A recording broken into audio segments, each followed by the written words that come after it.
आज हमने पढ़ना है स्ट्रक्चर ऑफ क्रोमेटिन। ठीक है, क्रोमेटिन, आवाज क्लियर आ रही है सबको? Yes ma'am. Okay,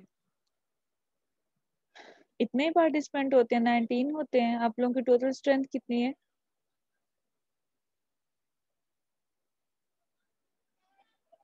ma'am 35 plus हैं। 35 प्लस, अभी 18 है। मैम बहुत से स्टूडेंट क्लासेस नहीं लेते। क्यों नहीं ले रहे? आप उन्हें कहें, GR गर्ल्स को कहें और CR बॉयज को, क्यों नहीं ले रहे क्लासेस? मैम वो स्टार्ट से ही नहीं लेते, सेकंड सेमेस्टर से ही कुछ गर्ल्स हैं वो नहीं लेती क्लासेस। उनका इशू क्या है? पता नहीं मैम, ये तो जीआर ही पता करेंगी। कोई इंटरनेट नहीं है उनके पास या क्या, कोई इशू है? क्लासेस लें, अपनी अटेंडेंस तो पूरी करें एटलीस्ट। चले, हमने पढ़ना है ma'am ji. Structure of chromatin पढ़ना है आज। क्रोमेटिन एक्चुअली क्रोमोसोम्स की ही अनकंडेंस्ड फॉर्म होती है। क्रोमोसोम जब अनकंडेंस होते हैं, मास लाइक स्ट्रक्चर में प्रेजेंट होते हैं, तो उस वक्त उस स्ट्रक्चर को हम कहते हैं कि ये क्रोमेटिन है। और जब वो ऑर्गेनाइज्ड हो जाता है हमारा genetic material, actually genetic material क्या ही नाम है, क्रोमेटिन भी और क्रोमोसोम भी। तो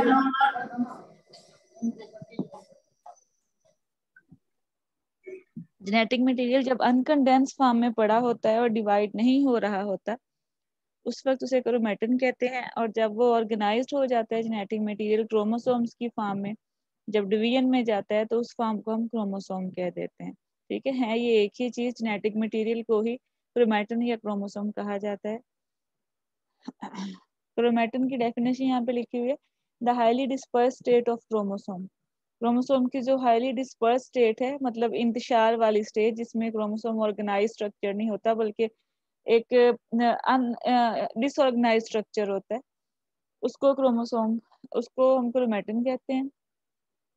और जब सेल साइकिल चलता है, उसमें इंटरफेज जो होती है, इंटरफेज में S फेज आती है, G1 आती है, G2 फेज आती है। उन तीनों स्टेजेस के दौरान जो जेनेटिक मटेरियल है वो क्रोमेटिन की फॉर्म में ही रहता है। सिर्फ जब सेल साइकिल की M स्टेज यानी डिवीजन या माइटोटिक स्टेज आती है, उस वक्त क्रोमेटिन जो है वो क्रोमोसोम्स की फॉर्म में अरेंज होता है। क्रोमोसोम को कैसे डिफाइन करेंगे? The highly condense form of chromatin during the division. Chromatin की जो कंडेंस फॉर्म है यानी ऑर्गेनाइज्ड फॉर्म है, जिसमें जो क्रोमेटिन है वो बिल्कुल थिक होके विजिबल होना शुरू हो जाता है सेल लाइक स्ट्रक्चर में, उस वक्त उसको हम क्रोमोसोम कहेंगे। और ये सिर्फ डिवीजन के वक्त होता है, जब सेल डिवीजन होनी होती है। फिर उसके बाद है ऑर्गेनाइजेशन ऑफ क्रोमोसोम। अब इसमें स्ट्रक्चर में क्रोमेटिन का स्ट्रक्चर भी है और ये क्रोमोसोम का की कंपोजिशन भी है इसमें, क्योंकि ये सेम ही चीज है, क्रोमेटिन एंड क्रोमोसोम। क्रोमेटिन की कंपोजिशन में दो चीजें हैं, DNA यानी डीऑक्सी राइबो न्यूक्लिक एसिड जो जेनेटिक मटेरियल का बेसिक पार्ट है, और एक प्रोटीन जिसको हिस्टोन प्रोटीन कहा जाता है। हिस्टोन प्रोटीन DNA के साथ बाइंड होती है तो कम्पैक्ट स्ट्रक्चर क्रोमोसोम्स का हमें विजिबल होता है। और इनकी कॉइलिंग बहुत रफ होगी और बहुत स्लो होगी, बहुत ज्यादा कम होगी, तो क्रोमेटिन कहेंगे उस स्ट्रक्चर को। जब DNA यानी हिस्टोन प्रोटीन कम्पैक्टली बाउंड होंगी हाईली कॉइल्ड फॉर्म में, तब उसे हम क्रोमोसोम बोलेंगे। अब ये जो हिस्टोन प्रोटीन है ये 5 तरह की होती हैं न्यूक्लियस के अंदर। H1 है, H2A है, हिस्टोन से H वर्ड लिया हुआ है, H1, H2A, H2B, H3, H4, ये 5 टाइप्स की होती हैं। इसमें से H2A, H2B, H3, H4 ये जो प्रोटीन है ये न्यूक्लियोसोम का स्ट्रक्चर बनाती हैं, मतलब ये हिस्टोन प्रोटीन का स्ट्रक्चर बनाती हैं, ये H1 स्ट्रक्चर में कंट्रीब्यूट नहीं करती। अब है न्यूक्लियोसोम।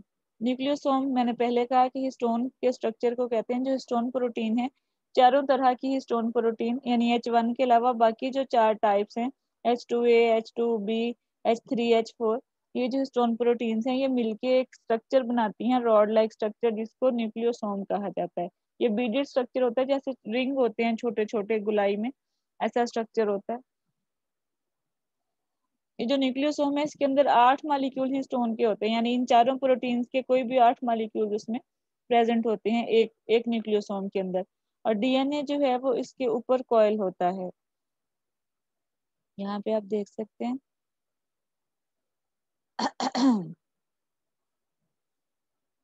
ये डीएनए का थ्रेड है, ठीक है।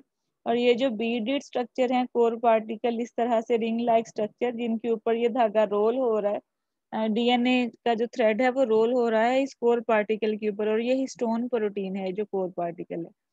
न्यूक्लियोसोम में क्या होता है, न्यूक्लियोसोम में देखिए ये जो थ्रेड है वो डीएनए का है, अंदर जो बीडेड स्ट्रक्चर है वो हिस्टोन प्रोटीन है, तो ये दोनों मिलके न्यूक्लियोसोम बना रहे हैं। ये आप देख सकते हैं, ये सारे जो अंदर बीड स्ट्रक्चर नजर आ रहे हैं, बीडेड, बीड की तरह, रिंग की तरह का स्ट्रक्चर, ये हिस्टोन प्रोटीन के हिस्टोन प्रोटीन है, यानी एक एक इस बीड के अंदर 8-8 मॉलिक्यूल्स हैं हिस्टोन प्रोटीन्स के, ठीक है। और इसके ऊपर ये जो कॉइलिंग हुई हुई है, ये थ्रेड जो नजर आ रहा है ये डीएनए का थ्रेड है, ठीक है। अब ये बाइंडिंग जैसे जैसे ज्यादा कंपैक्ट होती जाएगी, ज्यादा टाइटली कॉइल होती जाएगा डीएनए का थ्रेड इस इस कोर पार्टिकल के ऊपर, हिस्टोन के ऊपर, तो इस तरह का स्ट्रक्चर हमारे पास आ जाएगा, फाइबर की फॉर्म में आ जाएगा क्रोमैटिन मटेरियल। और ये भी सारे फाइबर्स जो क्रोमैटिन के ही हैं, और इसके अंदर यही स्ट्रक्चर प्रेजेंट है, यानी ये हिस्टोन प्रोटीन और उसके ऊपर डीएनए। ये हाईली कॉइल्ड नहीं है अभी, थोड़ी फोल्डिंग है, उसके बाद जब अभी ये इंटरफेज में दिखाए हुए हैं सारी, तो ये सुपर कोयल आ जाती है विद इन क्रोमोसोम, ये फाइबर जो है वो और ज्यादा टाइटली पैक हो जाते हैं डीएनए और हिस्टोन के, तो ये स्ट्रक्चर विजिबल होता है। उसके बाद फिर जब डिवीजन स्टार्ट होती है तो ये स्ट्रक्चर क्रोमोसोम्स की फॉर्म में अरेंज हो जाता है, सुपर कोयल स्ट्रक्चर। और ये क्रोमोसोम का स्ट्रक्चर दिखाया हुआ है, एक सिंगल क्रोमोसोम का डुप्लीकेट फॉर्म में, ये सिंगल क्रोमोसोम ओरिजिनल है, ये इसकी डुप्लीकेट फॉर्म है, कॉपी है, जो एस फेज के दौरान सिंथेसाइज होती है। ये डुप्लीकेट और जो ओरिजिनल जो आर्म है इनको सिस्टर क्रोमैटिड कहा जाता है। ये दोनों अटैच होते हैं एक स्पेशल पॉइंट पे जिसको सेंट्रोमियर कहा जाता है। सेंट्रोमियर के इर्द गिर्द एक डिस्क लाइक स्ट्रक्चर प्रेजेंट होता है, ये वाला, जिसको कैनाइटोकोर कहा जाता है। तो ये क्रोमोसोम का स्ट्रक्चर है। हम क्रोमैटिन पढ़ रहे हैं बेसिकली, तो क्रोमैटिन में ये सारी चीजें आएंगी, ये क्रोमैटिन ही है सारा, जब तक के हाईली कम्पैक्ट फॉर्म ये नहीं आती क्रोमोसोम की, ठीक है। अब ये जो न्यूक्लियोसोम है ये जीन एक्सप्रेशन को कंट्रोल करता है।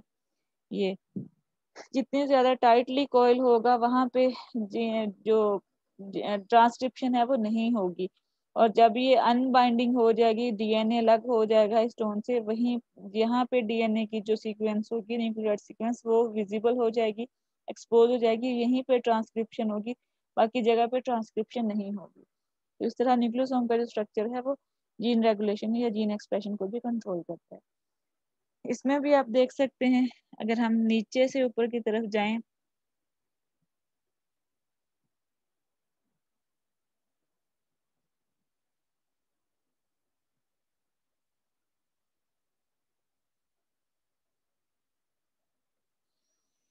ये डीएनए का डबल हेलिकल स्ट्रक्चर है जिसके दोनों स्ट्रैंड की जो विड्थ है वो 2 नैनोमीटर है, ठीक है। उसके बाद ये जो स्ट्रैंड है डीएनए का, ये कॉइल हो रहा है हिस्टोन प्रोटीन के ऊपर, ये देखें हिस्टोन प्रोटीन के ऊपर जैसे जैसे ये कॉइल होता है, ये देखिए एक इस तरह के बीड के अंदर 8 मॉलिक्यूल होते हैं हिस्टोन के, जैसे यहाँ पे दिखाए हुए हैं, तो ये बिल्कुल टाइट होकर सिंगल अपीयरेंस देते हैं। यहाँ पे जब डीएनए रोल हो रहा होता है इसके ऊपर, इस बीड के ऊपर, हिस्टोन के ऊपर, तो जो विड्थ है वो 11 नैनोमीटर हो जाती है। फिर उसके बाद और ज्यादा जब कंपैक्ट कॉइलिंग होती है, न्यूक्लियोसोम बनता है क्रोमैटिन का, ये न्यूक्लियोसोम है, इसको बीड्स ऑन स्ट्रिंग कहते हैं, कि इस तरह का स्ट्रक्चर जैसे रस्सी के ऊपर छोटे छोटे दाने लगे हुए हैं, बीड्स लगे हुए हैं, इस तरह का स्ट्रक्चर है। तो जो स्पेसर है वो 30 नैनोमीटर की लेंथ बताता है। उसके बाद ये जो स्ट्रक्चर है बीडेड स्ट्रक्चर 30 नैनोमीटर, इसको सोलिनॉइड शेप कहते हैं, सोलिनॉइड शेप क्रोमैटिन की, यानी जब डीएनए एंड हिस्टोन प्रोटीन आपस में कॉइल होती हैं और जब इनकी कॉइलिंग 30 नैनोमीटर स्पेसर शो करती है, तब इस स्ट्रक्चर को हम सोलिनॉइड कहते हैं, सोलिनॉइड स्ट्रक्चर क्रोमैटिन का। फिर उसके बाद और ज़्यादा जब कम्पैक्ट कोलिंग हो जाती है और ज़्यादा टाइटली बाउंड हो जाती है हिस्टोन और ये जो डीएनए है, तो इस तरह का लूप स्ट्रक्चर नज़र आता है। लूप की शेप में डीएनए या जेनेटिक मटेरियल हमें नज़र आता है। तब जो स्पेसर इंडिकेट करता है स्पेस को दो एंड्स के दरमियान, वो 300 नैनोमीटर होती है। ठीक है, इसको लूप्स ऑफ क्रोमैटन कहा जाता है, स्ट्रक्चर को लूप स्ट्रक्चर। ये सोलिनॉइड स्ट्रक्चर है 30 नैनोमीटर पे, ये लूप स्ट्रक्चर है। इसके बाद लूप स्ट्रक्चर क्रोमैटिन का और ज्यादा कॉइल होता है, सुपर कॉइलिंग होती है। तो जो स्पेस या दो एंड्स के दरमियान वो 700 नैनोमीटर हो जाती है। तो इस स्ट्रक्चर को कहते हैं कंडेंस फॉर्म, उसकी क्रोमैटिन की कंडेंस फॉर्म। उसके बाद ये जो क्रोमैटिन की कंडेंस फॉर्म है, यही फिर अरेंज होती है क्रोमोसोम की फॉर्म में। ये जो स्ट्रक्चर है ये अर्ली प्रोफेज डिवीजन की जो पहली स्टेज होती है उसमें नजर आता है कंडेंस सेक्शन क्रोमैटिन का, इस तरह थ्रेड लाइक स्ट्रक्चर, जो कि बाद में फिर मेटाफेज स्टेज पे कम्पैक्ट क्रोमोसोम की फॉर्म में विजिबल हो जाता है। और दो एंड्स के दरमियान जो ये जो लेंथ है, इनके जो विड्थ है दोनों एंड्स की, वो 1400 नैनोमीटर हो जाती है। ठीक है, जैसे जैसे कोलिंग होती जाएगी मोटाई में इजाफा होता जाएगा ना स्टैंड की, तो ये 1400 नैनोमीटर मैक्सिमम विड्थ होती है क्रोमोसोम, दो क्रोमोसोम्स की।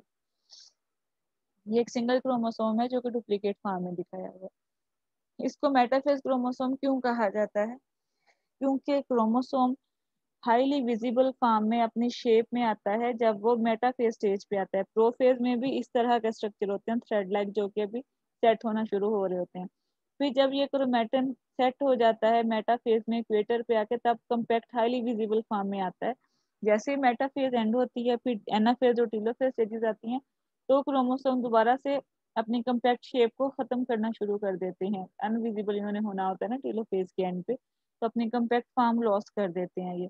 तो एग्जैक्ट जो स्ट्रक्चर क्रोमोसोम का नजर आता है माइक्रोस्कोप में, वो मेटाफेज क्रोमोसोम ही होता है, यानी मेटाफेज स्टेज पे होता है। इसलिए क्रोमोसोम की एक्चुअल शेप को मेटाफेज क्रोमोसोम ही बोला जाता है। ठीक है, उसके बाद क्रोमैटिन के दो रीजन होते हैं क्रोमोसोम्स के, एक हेट्रोक्रोमैटिन रीजन होता है, एक यूक्रोमैटिन रीजन होता है।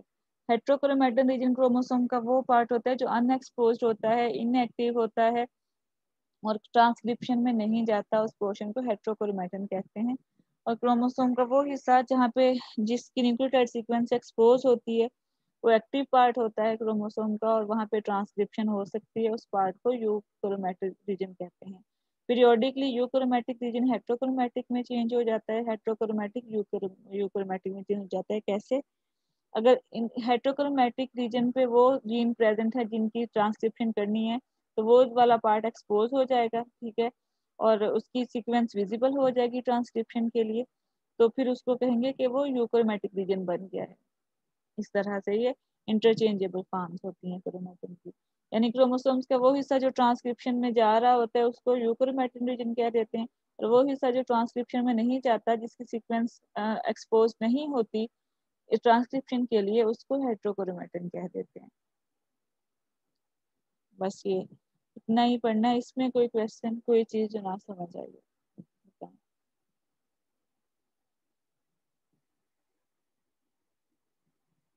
ये क्रोमैटिन का स्ट्रक्चर भी है और ये क्रोमोसोम का भी स्ट्रक्चर है, दोनों में ही आप ये लिख सकते हैं। बट क्रोमोसोम की जो शेप है डिफरेंट, ये जो सिस्टर क्रोमैटिस गोनाडोट्रोपिक और सेंट्रोमेयर, इसके बारे में थोड़ा डिटेल से कल पढ़ेंगे हम, स्ट्रक्चर ऑफ क्रोमोसोम के बारे में। ठीक है, तो ये क्रोमैटिन अगर क्वेश्चन आता है उसमें भी आप ये लिख सकते हैं, क्रोमोसोम्स का अगर आता है क्वेश्चन उसमें भी आप स्ट्रक्चर में ये चीजें ऐड कर सकते हैं।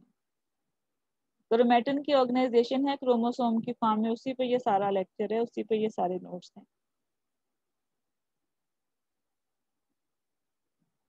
इसमें बताएं कोई क्वेश्चन, कोई चीज जो ना क्लियर हो? क्लियर है मैम। अच्छा, आप ऐसा करें अफीफा, आप स्क्रीनशॉट ले लें अटेंडेंस के और वो स्क्रीनशॉट मुझे सेंड कर दें, सीआर या जीआर दोनों में से कोई भी। मैम मैंने ले लिए, मैं आपको सेंड कर दूंगी। ये आप मुझे अभी सेंड कर दीजिएगा। Okay ma'am. और स्ट्रक्चर जो है क्रोमोसोम्स का, उसके बारे में कल पढ़ेंगे। ये आप साथ साथ इसको लाजमी याद करें। सिलेबस हमारा इस दफ़ा भी शॉर्ट है, बहुत लेंथी नहीं है, जल्दी एंड हो जाएगा, लेकिन इसके लिए ज़रूरी है कि आप साथ साथ अपनी